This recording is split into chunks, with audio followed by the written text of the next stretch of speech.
Finally हम day 10 पे आ चुके हैं, जहाँ अब तक फिजिक को देख के बस यही लग रहा है फिजिक पहले से डिप्लेटेड और फ्लेट दिख रही है, और जो कि होना बहुत क्या बोलते हैं मुनासिब सी बात है, क्योंकि फैट लॉस के कारण ये सब होता है। और यही एक साइन है कि आप हाँ फिर कैलोरी डेफिशिएंट डाइट पर हो। अगर आप मेंटेनेंस पर होगे तो आपकी बॉडी फ्लैट इतनी नहीं दिखने वाली जितना फैट लॉस कैलोरी डेफिशिएंट पे दिखती है। मैंने अभी अपनी क्लिप देखी है, ये वाली जो अभी ऐड की थी, इसमें मुझे अपनी बॉडी मतलब बहुत ज़्यादा फ्लैट दिख रही है। मतलब अगर सच बताऊं तो स्किनी फील हो रहा है। ऐसा नहीं है कि स्किनी नहीं है हम, हाँ स्किनी थोड़े बहुत हैं, पर कुछ ज़्यादा ही फील हो रहा है। चलो जैसे भी अपना ये भी एक फेस है, कंप्लीट हो जाएगा जब ज़्यादा मज़ा आएगा। वेट मैंने चेक किया था कल, 73 पॉइंट कुछ था, और वो वेट ऐसा है हर दिन फ्लक्चुएट होता है किसी कारण की वजह से, आपका या मेरा। और वो उसका मुख्य रीज़न यही है, कभी आप ज़्यादा हाइड्रेट होते हो, कभी आप जब भी वेट करो फ्रेश होके एम्प्टी स्टमक करो, जब अच्छे से फ्रेश हो जाओ। क्योंकि आज मैं देखता हूँ वेट करके, क्योंकि 10 दिन हो चुके हैं, देखते हैं क्या चेंजेस आए हैं। उम्मीद है कि आए होंगे। और हाँ, बात करो आज के वर्कआउट की, तो आज मैं थोड़ा एक्साइटेड हूँ। वो इसलिए क्योंकि रात में थोड़ा लेट से ज़्यादा स्लीप इतनी पूरी नहीं हुई है, बस फिर भी ठीक लग रहा है, ऐसा नहीं।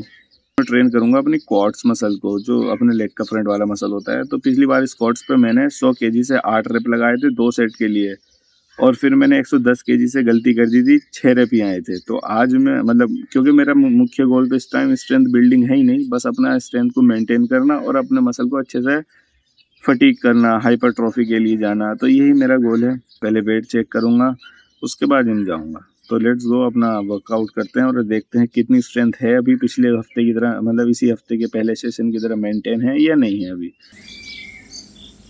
तो देखा आपने कितना डिफरेंस दिखा कल के वेट में और आज के वेट में। कल तक 73 किलो कुछ ग्राम, और आज है 72 किलो, 72.35 किलोग्राम। कहीं ना कहीं 700 ग्राम का ये डिफरेंस जो है वो फ्रेश होने के बाद से आपको दिखता है।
चिकन राइस, और यह है तोरी की सब्जी। ये मैंने लगभग आधा केजी बनवाई थी, इसके ऊपर का छिक्कल उतार कर, पर ये इतनी सी हो गई, आधा किलो।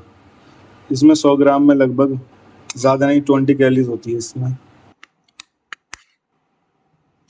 आज की आपको बात बताऊं, आज जब लंच करके मील नंबर 2 कंज्यूम करके जब मैं थोड़ा एक नैप लेने के लिए लेटा, तो मैं सो गया था। उसके बाद जब मैं उठा तो इतनी मुझे क्रेविंग हो रही थी, मतलब इतनी भूख सी लग रही थी, बहुत ज़्यादा भूख। तो फ्रिज खोला मैंने, फ्रिज में देखा, पानी पीने के लिए खोला था तो फ्रिज में देखा वहाँ पर केक रखे थे और मैं कंट्रोल नहीं कर पाया, मैंने इतनी सी बाइट ली और वो इतनी बाइट मुझे इतनी भारी पड़ गई। उसके बाद जो मैंने तबाही मचाई है, इतनी सी बाइट लेने के बाद फिर वो मैंने इतना बड़ा केक था वो पूरा खाया। उसके बाद फ्रिज में ही बालूशाही रखी थी, मैंने उस बालूशाही के भी 4 पीस डाल दिए पेट में।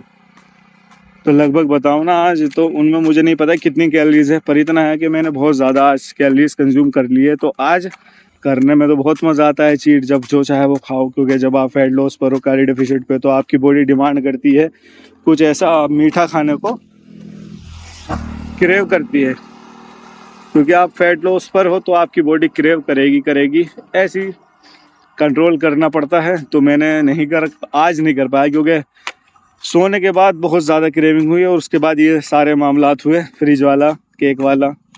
तब उसे मैं कैसे रिकवर करूँ? तो फिलहाल मैं कैसे कर सकते हैं, जब ज़्यादा कैलोरीज कंज्यूम कर ली तो ज़्यादा बर्न करनी पड़ेगी नॉर्मल दिन से। ठीक है, चक्कर में आज मैं वैसे तो डेली में 1 घंटे कार्डियो करता हूँ, आज मैं थोड़ा ज़्यादा कार्डियो करूँगा, मे बी 1.5 घंटा या 1.25 मेरे अंदर इतनी एनर्जी है वो सब खा के मैं रोज़ 1 घंटे मेरी हालत ख़राब हो जाती है। पर अभी मैं उसको कार्डियो मतलब अभी वॉक किए जा रहा हूँ, 1 घंटा मुझे हो चुका है कब का, और अभी भी एनर्जी है शरीर में, तो मैं कर रहा हूँ। तो इसी तरह से करना पड़ता है, आपने चीट तो कर लिया, अब उसको मैनेज करना है, तो कैलोरीज ज़्यादा कंज्यूम कर ली तो ज़्यादा बर्न भी कर लो उस दिन। और मुझे इतना भी पता है कि वो जो चीट मील की जो कैलोरीज है जितनी मैंने खाई थी वो मुझे इस कार्डियो में तो बर्न नहीं होगी। शाम को मैं सोच रहा हूँ जब मैं अपना मील नंबर 3 यानी कि डिनर कंज्यूम करूँ तो उसमें से कार्बोहाइड्रेट का इंटेक ही गायब कर दूँ। तो इस तरह से भी कर सकते हैं, पर वो करना भी सेफ़ नहीं है, क्योंकि अगर रात को नींद नहीं आई फिर भूख की वजह से, क्योंकि भूख तो आपको लगनी है ही टाइम टू टाइम, क्योंकि जब आपने खाया 5-6 घंटे बाद भूख लगनी है, चाहे थोड़ी लगे ज़्यादा। तो फिर आपने चीट कर लिया, वो जो, क्योंकि डिनर में आपने कार्बोहाइड्रेट कंज्यूम नहीं करी, अगर आपने चीट कर लिया तो आपको एक और गिल्ट जुड़ जाएगा कि यार फिर से मैंने चीट कर लिया, तो अब फिर क्या करूं।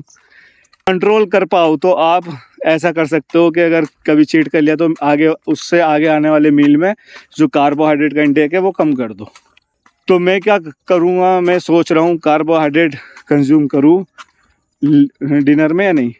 अब ये डिपेंड करेगा मुझे भूख कैसी लग रही है। जब लंच डिनर का टाइम आएगा तो चिकन तो खाऊंगा ही, प्रोटीन इंटेक कंज्यूम करूंगा ही, ठीक है।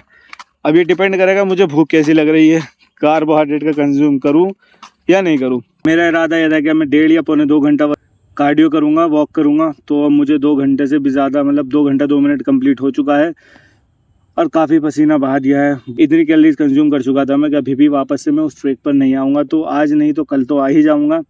अब डिनर की बात रही, मैंने बताया था मैं भूख के हिसाब से कार्ब कंज्यूम करूँगा डिनर में। तो अभी भी खैर अभी तो मुझे भूख नहीं लग रही है, पर अभी घर जाते हैं, अभी टाइम है डिनर कंज्यूम करने में। उसके बाद देखते हैं कि कार्बोहाइड्रेट कंज्यूम करनी है या अवॉइड करनी है या कम करनी है। तो ये है अपना चिकन ब्रेस्ट और ये तोरी की सब्ज़ी, हरी सब्ज़ी, जिसमें कि लगभग बहुत ना के बराबर कैलोरीज हैं। मुझे भूख नहीं लग रही है इसलिए कुछ ऐड नहीं करा, चिकन और तोरी, क्योंकि तोरी में ना के बराबर कैलोरीज है। तो बस यही, और आज की वीडियो को यहीं पर समाप्त करते हैं।